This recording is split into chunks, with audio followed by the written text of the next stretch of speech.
Windgap was formed by 5 families. There were 5 mums and dads who would often run into each other at the shops, and their children, because they had disability, were not allowed to go to school.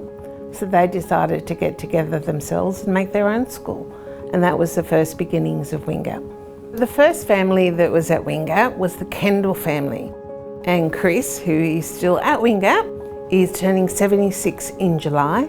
And the other families who quickly joined after that, we often hear of the Browns, the Heaps, the Costanidises, the McNeils, and they're still in our services as well. So with the help of a lot of volunteers, families, politicians, celebrities, people got together and bought the Coogee house, which was called Windgap, which was the first Windgap big school. Windgap has continued to grow, and from the initial 5 children to then quickly 12, we now offer support to over 200 people with disabilities. So in our adult services, we're focusing on supported living, supported accommodation, social group activities, some flexible supports, and from changes with government funding and the introduction of the NDIS, Windgap has able to expand into sport coordination and plan management services. This year, Windgap is 70 years young. What do we mean by this?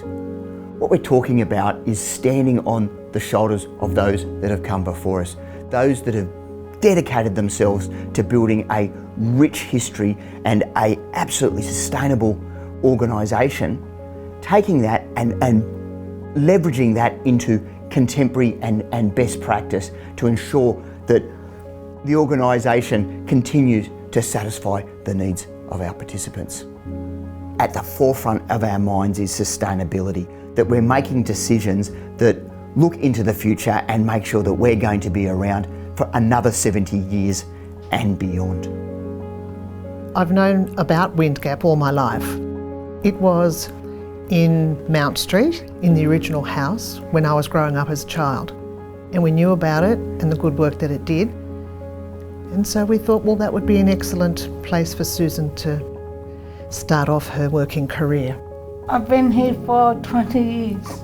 The staff are brilliant and they motivate me. I feel valued at work. Windgap's like a family to us. They're almost an extension of our family. Our lives wouldn't be as happy and running smoothly without Windgap. Sean enjoys coming to work. He loves the routine he has, and the balance of the programs he does just works perfectly.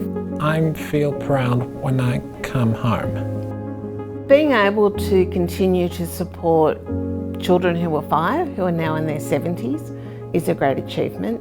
Many of those families still being with us is an achievement.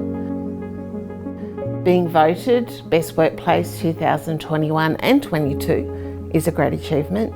I think the fact that we're here 7 years later and still enjoy what we're doing and wanting to be here into the future is our achievement. I'd love to take this opportunity to thank the many people that have gone into making Windgap the organisation it is today. From the founders, starting some 70 years ago, right through the volunteers along the way, our employees who have dedicated themselves to making sure that our participants receive their very best in care, the families and carers who have trusted us to look after their loved ones, and finally the participants. The participants that come to us each and every day to receive the very best in care. To all those that have been part of the Windgap journey over the last 70 years, thank you so very much.